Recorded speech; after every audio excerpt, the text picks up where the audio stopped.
There is an optimal order of savings that you should be using to put money aside in a retirement account. But it gets confusing. Do I use an IRA? What if I have a 401k at my day job? What's this backdoor Roth IRA or mega Roth 401k? I'm gonna break it down so you know in your situation, the optimal order you should be putting money aside in these retirement accounts. I'm Matt Sorensen. Let's build wealth. All right, now I'm gonna break down the video here. I'm gonna make 3 different assumptions because people are in different income situations that's gonna dictate how you're gonna use this optimal order of saving. So I'm gonna go over someone making $50,000, someone making $100,000, and someone making $200,000. So let's start here with someone making $50,000. Now the first thing you wanna do is look at your employer 401k. If you have a job with a 401k, we wanna use the matching out strategy first. Now I'm gonna go over Roth IRAs, maxing out 401k contributions. We're gonna talk about a health savings account. What about the mega Roth 401k? I'm gonna come back to that too in a second. But let's say you're making 50K. The first thing I want you to think about is, how do I get as much money in as little cost to me? Well, if you have a match at your job, let's say you have a 4% match in your company 401k where you work, the most common,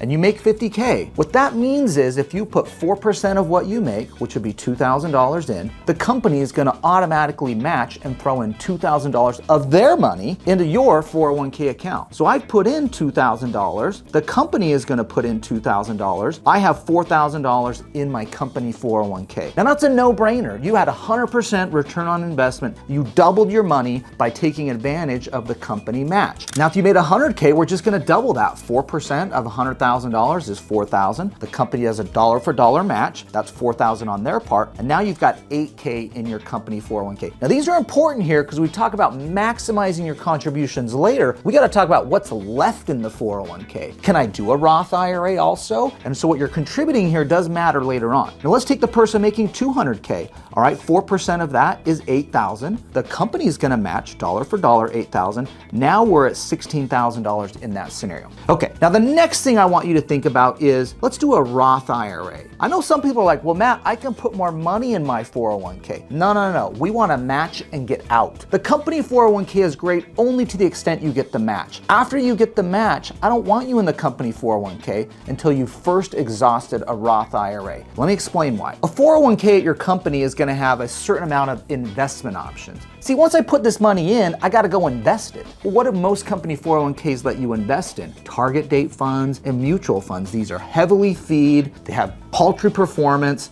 and so they're not the best investment options. They can be okay, but in a Roth IRA, you're gonna have a lot greater investment options. You can self-direct it, which is what we do at Directed IRA. You could buy real estate, invest in crypto, a startup, a private fund. You can just day trade with a brokerage IRA. So you're gonna have greater investment options and more control in a Roth IRA. Now, how much can I put in a Roth IRA? You could do $7,000 a year in a Roth IRA. Now, if you're 50 or older, you get an extra $1,000, so you can put in $8,000 if you're 50 or older. But I want you to go open up that Roth IRA and drop the $7,000 a year in. Now, some of you might have heard of a backdoor Roth IRA. Now, when do you need to use a backdoor Roth IRA? Now, we're still in step 2 here, all right? We did the matching out, 401k. Now we're on the Roth IRA, but sometimes you may need to do a backdoor Roth IRA. So when do I need to do a backdoor Roth IRA? Well, if you make more than $160,000 single, approximately $240,000 or more married, you don't qualify or your contributions are limited to a regular Roth IRA. However, there is a loophole called the backdoor Roth IRA that lets you still get $7,000 a year in, $8,000 a year in if you're 50 or older. And what you do with a backdoor Roth IRA is you make a non-deductible contribution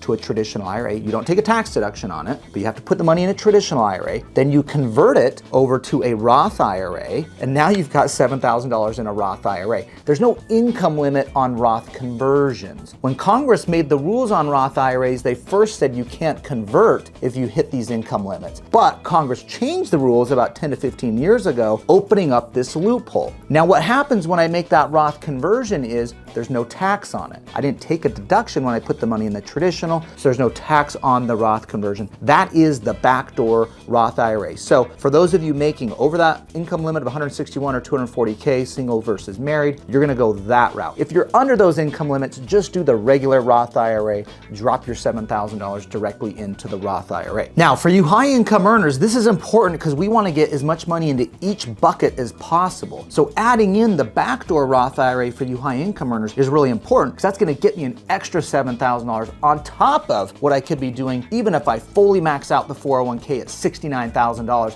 which we're gonna talk about here in a second. All right, now the third thing we wanna do here is max out our 401k employee contribution. Remember, the first step here, we only put enough money in the 401k to get the match and we got out. The second step, we put money in a Roth IRA. Now we're gonna come back into the 401k and say, all right, you can put $23,000 a year into a 401k as an employee, $30,500 if you're 50 or older, you get an extra $7,500. So let's say you made $100,000, okay? Well, you only put in 4%, $4,000 as an employee contribution. The company threw in a match, but that's an employer. So I can put in a total of $23,000 into my 401k as an employee. So I've really got $19,000 left that I can put in as an employee contribution. Okay, so let's recap where we're at here on step 3. I've maxed out $23,000 now as employee contributions. The company put in a $4,000 match, that was employer contributions, and then I'd put in $7,000 into my Roth IRA. So I'm at $34,000 total into retirement accounts. But we don't have to stop there, okay? We've got a lot more room to grow here.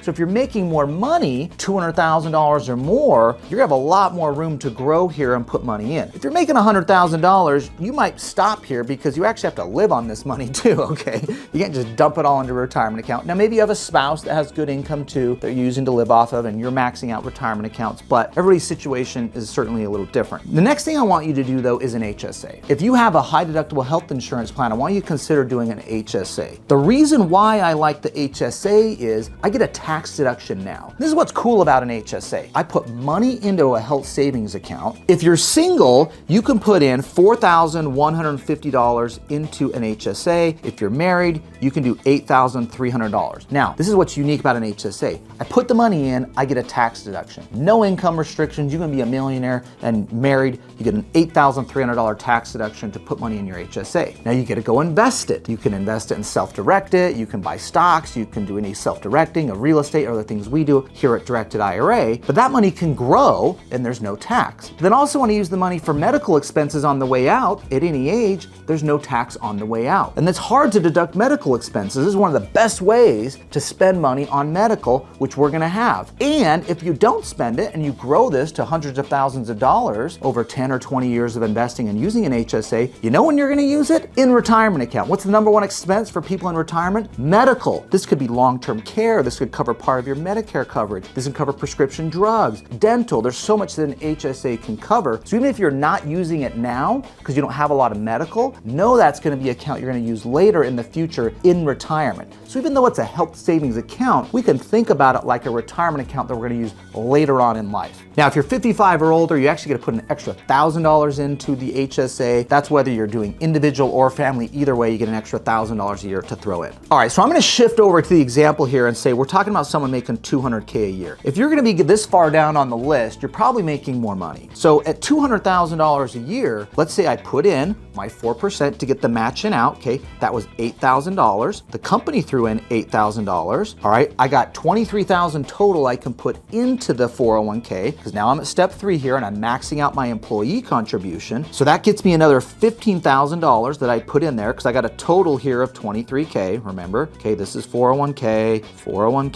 this was the match the employer put in. Then I did the Roth IRA. Now you're high income here, so you would have done a backdoor Roth IRA. Let's say you're 45 here, so you put in $7,000. Now we got to drop money in the HSA. Let's say you're married here, so you put in $8,300. Okay, so now we are at $46,300 in retirement account. All right, this is money you have set aside and saving, and now you're investing. Now, if you're doing this every year, it is significant how much these different buckets of money is going to grow. And over a 10 or 20 year investment cycle, you're going to have a significant amount of retirement account assets. You're going to have a retirement you're looking forward to, not one that you're dreading. Now, we're not done yet here. What if you want to set more money aside? Okay, we're not done yet. All right, you can put more money aside. Maybe you're late to the game here at saving or putting money aside in a retirement account. You don't have other assets you can rely on for retirement. We got to start saving. How do I do it in an optimal way? Now, the last thing you can do here is the mega backdoor Roth. This is an after-tax contribution in your 401k, and here's how it works. Now, I'm going to use the $200,000 example because you need to be making enough money to frankly be putting this much money aside. So let's run with someone making $200K. Now, the important analysis you need to make here on the mega backdoor Roth is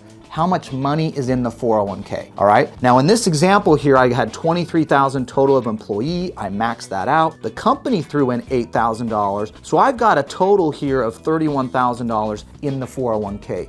Now 401k rules say you can actually have a total of $69,000 every year into a 401k. So what's the difference of what I have left to still get in the 401k? I'm gonna tell you how you do it, but the difference we need to know here, which is gonna be $38,000. Okay, because that's gonna max me out so I have a total of $69,000 into the 401k. But how do I put $38,000 in? I maxed out my employee contribution. My company only matches a certain amount. They're not gonna throw more money in. How do I get more money in? You do what's called an employee after-tax contribution into the 401k. You gotta be very specific about that. Some 401k administrators understand this, some don't. What's gonna happen in that scenario is you drop $38,000 or up to as an employee after-tax contribution, and you can roll that to a Roth IRA. I know a lot of people are like, Matt, I can't move money out of my 401k to a Roth IRA while I still work there. Yes, you can. You actually can, okay? This is a specific rule for after-tax employee contributions where you are allowed to roll that money out to a Roth IRA even though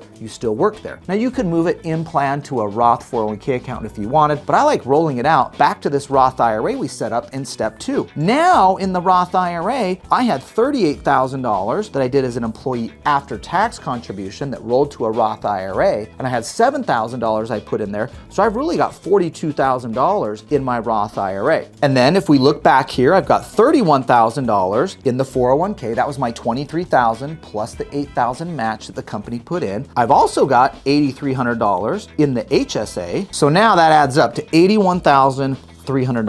That is the max amount of money I can save in the most optimal way, and go in that order. You might stop at 2 or 3, or maybe you just do step 1 and get the match and you're out. But if you're trying to maximize how much money you can get in, and there's only a certain amount of money you can get into a retirement account each year, this is the optimal order to save and get the money set aside and to maximize your annual retirement account contribution. Now, I've got so much videos on how to build and grow your retirement account, how to save taxes and protect your assets. Make sure you subscribe to the channel. It's free. So please come back because there's so much more to learn. I'm Matt Sorensen. We'll see you next time.